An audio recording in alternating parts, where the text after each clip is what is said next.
You ever think about the exact moment a nation really changes? You know, when it sheds its old skin and steps onto the world stage as something totally new? Well, for the United States, that moment might not be what you think. So how does that even happen? Is it one big war, a booming economy, some brilliant leader? Well, it's rarely that simple, right? It's usually more like a perfect storm when politics, law, and technology all crash into each other at the exact same time. And for America, believe it or not, you can kind of pin it all down to one single pivotal year, 1901. And that's what we're going to dig into. We're going to break down how the events of just 12 months, some of them tragic, some brilliant, and some deeply controversial, set the entire course for what would become the American century. So let's dive in. And our story, well, it doesn't start in some stuffy war room. Nope. It starts at a World's Fair, a place that was all about celebrating progress. But it's where a single act of violence just changed everything. So I want you to picture this, right? It's Buffalo, New York. They're calling it the City of Light. You've got these fairgrounds just glowing with electricity, a brand new thing powered by Niagara Falls. I mean, it's so amazing that Thomas Edison himself is there, literally filming it. It was the perfect symbol of this Gilded Age sense of order and tech genius. And that order, well, it was about to get completely shattered. Okay, so what's just wild here is how fast this all happened. Look at that timeline. We're talking less than 2 months. The entire country goes from this big, confident party to a dead president and a brand new one taking his place.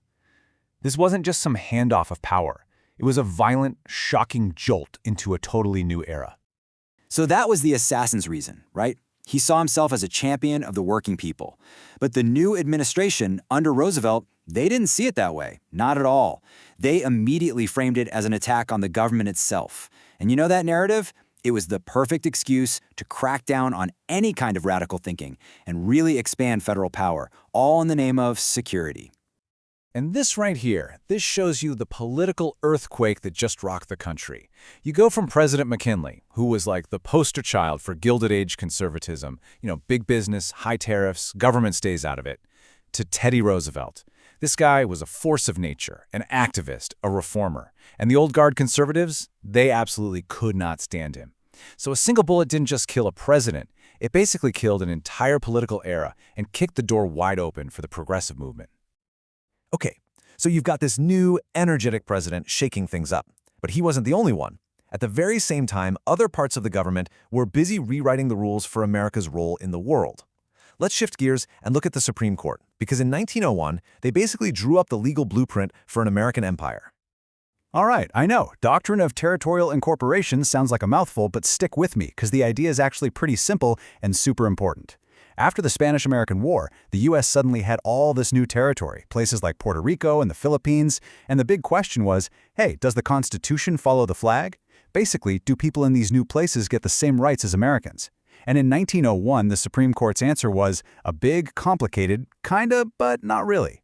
This new doctrine let the U.S. govern these places like colonies without giving the people their full constitutional rights. And get this, the court itself seemed totally confused. In the same year, they made two rulings that completely contradicted each other. First, they're like, yep, for trade purposes, Puerto Rico is part of the U.S. Then they turn around and say, actually, no, it's not. The final decision, the one that really mattered, came down to a razor-thin 5-4 vote.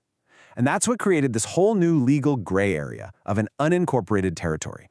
It was super controversial, super divided, and it basically gave Congress the green light to go build an empire. And we have to be really clear about the why behind all this. This wasn't just some dry legal debate. If you actually read the court's opinions from the time, they are filled with some, frankly, shocking racist language. This whole legal framework was built on a worldview that saw the people in these new territories as less than, and it was used to justify creating this separate and unequal status for them. So while the Supreme Court is busy writing the rules of empire, Congress is putting boots on the ground, so to speak. In 1901, they passed something called the Platt Amendment, and they basically forced Cuba to write it into their own constitution. What did it do? Well, it pretty much gave the U.S. complete control over Cuba's foreign policy, the right to step in whenever they felt like it, and, oh yeah, it also locked down the lease for a naval base at a little place called Guantanamo Bay. And then, as if that wasn't enough, the final piece of the puzzle clicks into place in November 1901. The U.S. signs a treaty with Great Britain that gives it the exclusive right to build and, more importantly, control a canal through Central America. The grand strategy here is crystal clear, right? You control Cuba, you control the future Panama Canal, you basically turn the entire Caribbean into your own backyard, an American lake. Okay, so let's recap. We've got a new activist president. We've got the legal tools for an empire.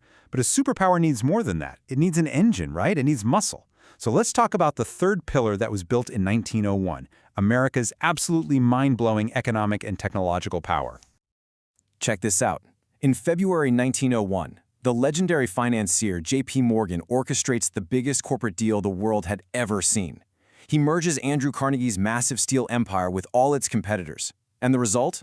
U.S. Steel, the world's very first billion-dollar corporation.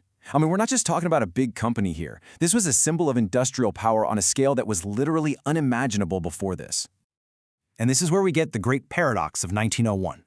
You've got the ultimate symbol of monopoly power, this giant trust, being created in the exact same year that its number one enemy, Teddy the Trust Buster Roosevelt, comes into office.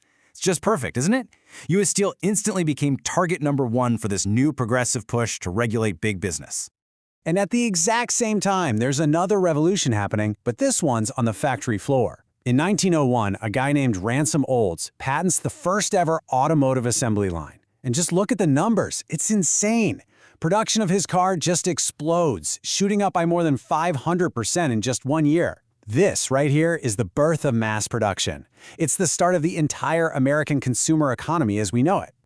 So think about it. You're building this global empire. You've got this massive global economy. How do you manage all of it? You need a way to talk to people instantly, right? Well, on December 12, 1901, Guglielmo Marconi figures it out. He successfully receives the first wireless signal ever sent across the Atlantic. In a flash, the world gets a whole lot smaller. Distance just stopped being the barrier it had always been. So let's put all the pieces together. You've got a massive political shock, a brand new legal framework for empire, an explosion in industry and technology. On their own, they're huge, but let's tie them all together to see how they weren't separate events at all, but part of one single giant transformation. See, the most important thing to get here is that none of this happened in a vacuum. It was all connected. Roosevelt's new activist presidency needed a villain, and it got one in the giant trusts. The new American empire needed a way to communicate, and boom, Marconi delivers the wireless. It was like a chain reaction, where every single one of these events fed into and strengthened the others, creating the foundation that launched the U.S. into its new role as a global power. When you look back, 1901 was really the year that slammed the door on the 19th century and laid down all the track for the 20th. It really makes you think, doesn't it? When we look at all the massive political, legal, and tech changes happening right now, have we already lived through the 1901 of our century? And if we have, what year was it?